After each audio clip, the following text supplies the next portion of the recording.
تو روایات کے اندر ایک واقعہ ملتا ہے کہ صحابہ کرام ایک غزوے کے اندر زخمی ہو گئے. زخمی حالت کے اندر ایک صحابی نے پانی طلب کیا. وہ پانی طلب کر کے جب اس کے پاس پانی لایا گیا، ایک اور صحابی زخمی صحابی نے پانی طلب کیا.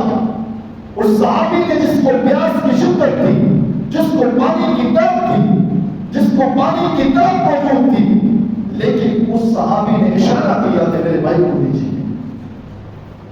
جب اس کے پاس وہ پانی کا پیالہ، وہ پانی کا پیالہ گلاس وہ لے کے جب گئے، وہ مشکیزہ جب اس کے پاس لے کے گئے، ایک صحابی رسول اور صحابی رسول نے پانی طلب کیا.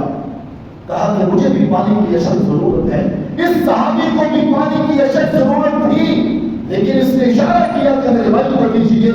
جب یہ تین صحابہ کرام نے پانی اپنے منہ سے ہٹا کر، اپنے پاس سے ہٹا کر اپنے صحابی، اپنے مسلمان صحابی، اپنے مسلمان ساتھی کی کو ترجیح دی ہے، جب وہ پانی واپس ان صحابہ کرام کے پاس لایا گیا تو ایک صحابی بھی جان شہادت نوش کر چکا تھا، دوسرا بھی نوش کر چکا تھا اور تیسرا بھی نوش کر چکا تھا. ایسی مثال ملتی ہے؟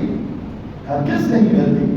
یہ آپس میں نرم دلی کی مثال ہے، یہ آپس میں مہربانی کی مثال ہے، یہ آپس میں شکر و شریف کی مثال ہے. صحابہ کرام رضی اللہ تعالیٰ عنہ اجمعین. اس لیے ہمیں رسول اللہ نے ایک پیغام دیا ہے کہ اگر آپ کفر کا مقابلہ چاہتے ہیں، الحاد کا مقابلہ چاہتے ہیں، دنیا کی بیرونی طاقتوں کا مقابلہ چاہتے ہیں، کفریہ طاقتوں کا مقابلہ چاہتے ہیں، یہود و حدود کا مقابلہ چاہتے ہیں، انہیں ایک کام کرنا ہوگا. انہیں سب سے پہلے مسلمانوں کا آپس میں اتفاق ہونا ضروری ہے.